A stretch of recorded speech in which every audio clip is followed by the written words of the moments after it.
माँ, मुझे माफ़ कर देना। पत्नी और सास के तानों से तंग आ गया हूँ। अब मैं उनसे हार मानकर जान दे रहा हूँ।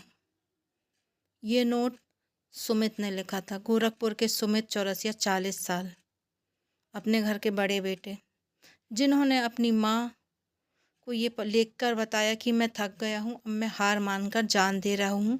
और ऐसा लिखकर शुक्रवार की सुबह 5 बजे उन्होंने फांसी लगा ली।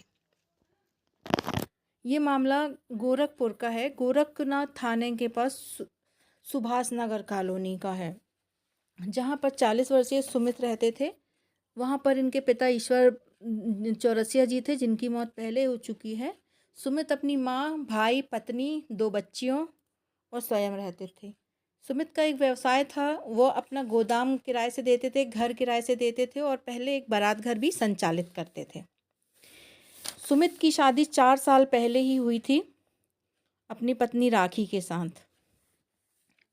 इनका शुरू में काफ़ी अच्छा चलता था, परंतु इसके बाद से ही राखी की मां की दखलंदाजी परिवार में ज़्यादा बढ़ गई, जिसके चलते आए दिन सुमित और उसकी पत्नी के बीच विवाद रहने लगा। बताया जा रहा है कि अभी 4 दिन पहले ही सुमित की पत्नी मायके से आई थी। वह काफ़ी समय से मायके में थी और इनके बीच इतना विवाद बढ़ गया कि शुक्रवार को सुमित ने परेशान होकर फांसी लगा लिया। ये बातें सुमित ने अपने लेटर में लिखी। मैं अब हार मान रहा हूँ। पत्नी के उत्पीड़न से जान दे रहा हूँ। मैंने जीवन साथी चुनने में गलती कर दी माँ, इसलिए मेरा अंत ऐसा ही होना था। ऐसा लिखकर सुमित अपने घर के हॉल में सुबह 5 बजे एक प्लास्टिक की कुर्सी रखकर खुदकुशी कर ली। परिवारजनों का रो रो कर बुरा हाल है, बहुत परेशान है।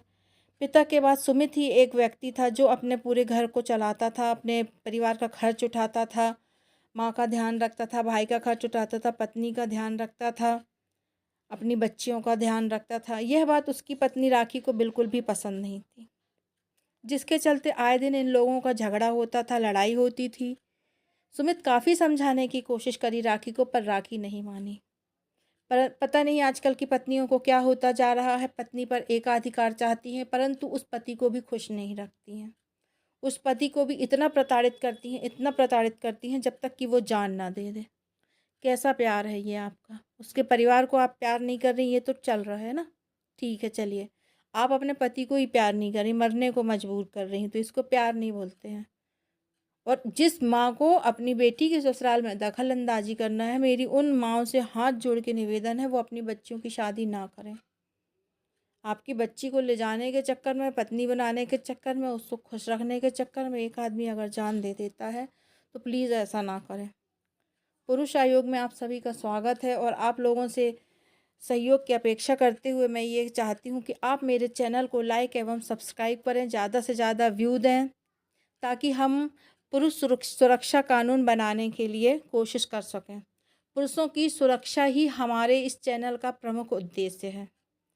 हमारे इस चैनल के माध्यम से हम सरकार, परिवारों में इस तरह की भावनाएं बताना चाहते हैं, इच्छाएं बताना चाहते हैं, अपनी प्रॉब्लम बताना चाहते हैं कि पुरुष किस तरह से प्रताड़ित हो रहा है, किस तरह की मानसिक अवस्था से गुजर रहा है।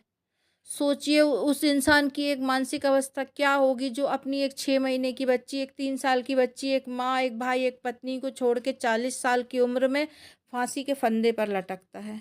प्लीज़ ऐसा ना करें।